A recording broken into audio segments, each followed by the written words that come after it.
নোয়াখালীর হাতিয়া উপজেলার চানন্দি ইউনিয়ন একসময় ছিল জনবসতির প্রাণচল এলাকা। আজ সেই জনপদের বড় একটি অংশই নদী গর্ভে হারিয়ে গেছে। একের পর এক ভাঙনে নিশ্চিহ্ন হয়েছে বসতভিটা, বাজার, শিক্ষা প্রতিষ্ঠান, বদলে গেছে হাজারো মানুষের জীবনযাত্রা। আলামিন বাজারের বাসিন্দা আবু তাহের সেই দীর্ঘ ভাঙনের জীবন্ত সাক্ষী। কৃষিকাজ করে জীবিকা নির্বাহ করতেন তিনি, কিন্তু জয়বাজার, কেরিংচর ও নলের চরে বসবাসকালে ৩বার নদী ভাঙনের শিকার হয়ে এখন প্রায় নিঃস্ব। নদীর দিকে তাকিয়ে তার প্রশ্ন, কবে থামবে সর্বনাশা নদীর এই ভয়াল থাবা।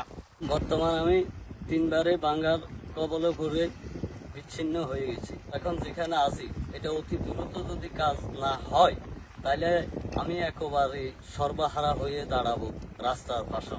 আর কোথাও আমাদের কল্লা গুজবের মতো কোনো ঠাই অবস্থান নাই।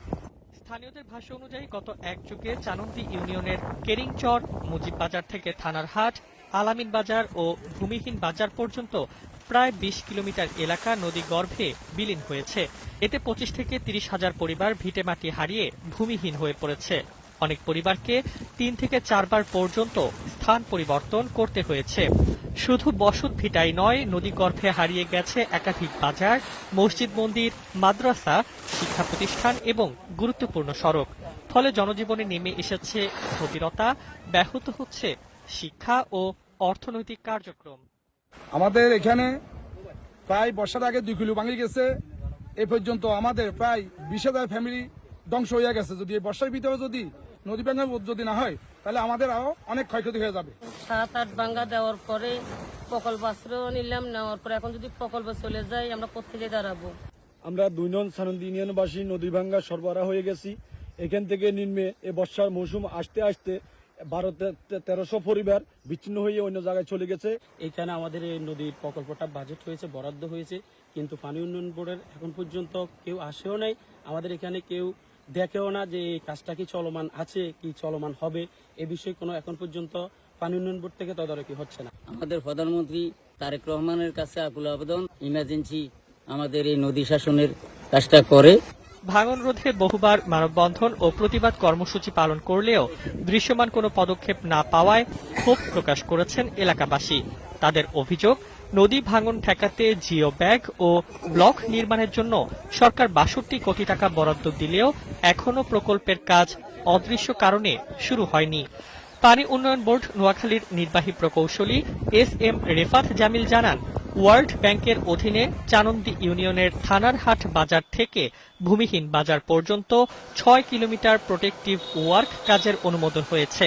এর মধ্যে ৩ কিলোমিটার কাজের টেন্ডার হয়েছে। দ্রুত সময়ে টেন্ডার প্রক্রিয়া শেষ করে কাজ শুরু করা হবে। নোয়াখালী জেলার চানন্দি ইউনিয়ন নদী ভাঙন প্রবণ এলাকা। এখানে থানারহাট বাজার থেকে প্রায় ভূমিহীন বাজার পর্যন্ত নদী ভাঙনের তীব্রতা অত্যন্ত বেশি। এর জন্য ইতিমধ্যে প্রায় থানারহাট বাজার থেকে ভূমিহীন বাজার পর্যন্ত প্রায় ৬ কিলোমিটারের একটি প্রিকশনারি প্রোটেক্টিভ ওয়ার্কের প্রস্তাব দাখিল করা হয়েছিল। এটি ওয়ার্ল্ড ব্যাংক কর্তৃক অনুমোদিত হয়েছে। ইতিমধ্যে থানারহাট বাজার থেকে ৩ কিলোমিটার দরপত্র আহ্বান করে গ্রহণ করা হয়েছে। এটির মূল্যায়ন চলমান। এটি মূল্যায়ন শেষে ওয়ার্ক অর্ডার হলে আমরা কাজ বাস্তবায়ন করতে পারবো।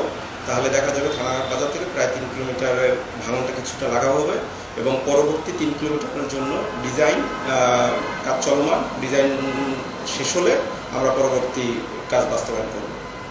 শুধু প্রকল্প অনুমোদন নয়, দ্রুত কার্যকর পদক্ষেপ গ্রহণ করে বর্ষার আগেই স্থায়ী প্রতিরক্ষা ব্যবস্থা গড়ে তুললে নদী ভাঙনের এই নির্মম চিত্র আর দেখতে হবে না নদী পারের এই মানুষগুলোর। মাহির দাইয়ার, নিউজ ডেস্ক, ২১ টেলিভিশন।